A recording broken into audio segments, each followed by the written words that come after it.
রাজধানীর গুরুত্বপূর্ণ সড়কগুলোতে একযোগে খোঁড়াখুঁড়ির কাজ চলতে থাকায় ভোগান্তি বেড়েই চলেছে সাধারণ মানুষের।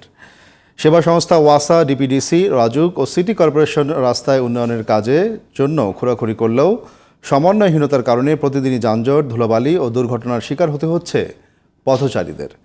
বর্ষা শুরু হলে এই দুর্ভোগ আরও বাড়ার আশঙ্কা করছেন রাজধানীবাসী। বিস্তারিত ইমরান হাসানের রিপোর্টে।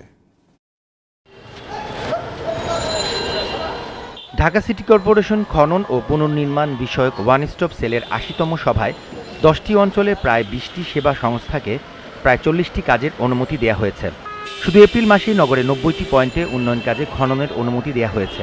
রাজধানীর বিভিন্ন গুরুত্বপূর্ণ পয়েন্ট কাটাকাটি করে ড্রেনেজ লাইন ঠিক করতে সিটি কর্পোরেশন, সোয়ারেজ লাইন ঠিক করতে ওয়াসা এবং বিদ্যুৎ ও ইন্টারনেট লাইন মাটির নিচে নিতে কাজ করছে ডিপিডিসি। আমাদের স্কোপের আওতায় আছে জাহাঙ্গীর গেট থেকে বঙ্গভবন এবং আজিমপুর থেকে গাবতলী, এই দুইটাও ভিভিআইপি রোডের ওভারহেড কিছুই থাকবে না, ওভারহেড টু আন্ডারগ্রাউন্ড হয়ে যাবে সব কিছু। আন্ডারগ্রাউন্ড কনভার্সন ওয়ার্কটাই এখন বর্তমানে চলমান আছে।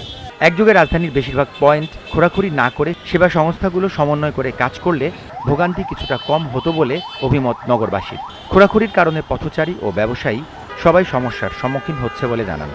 রাস্তায় তো মোটামুটি জ্যাম হচ্ছে, তারপর এখান দিয়ে যাওয়া আসাতেও অনেক সমস্যা, পানি টানি সব হয়ে থাকে। তো অবশ্যই প্ল্যান ওয়াইজ হওয়া দরকার, যে কোনো এলাকায় এখন হচ্ছে যে অল্টারনেটিভ মানুষ যাতে চলাচল করতে পারে, এরকম যাতে অল্টারনেটিভ থাকে। এখন সবই যদি একসাথে কাটাকাটি হয় তাহলে রাস্তা তো অর্ধেক এমনি নষ্ট হয়ে গেল। ধুলাবালিগুলি একটু বেশি সময় যদি থাকে এই খোঁড়া অবস্থায়, বালিগুলি এগুলির জন্য আমাদের সমস্যা হয় ব্যবসার। বর্ষাকালের আগ মুহূর্তে সড়কে খোঁড়াখুঁড়ির কাজ না করে শীতকালে এই কাজগুলো করলে ভোগান্তি অনেকটাই কমে আসবে বলে জানায় সাধারণ জনগণ।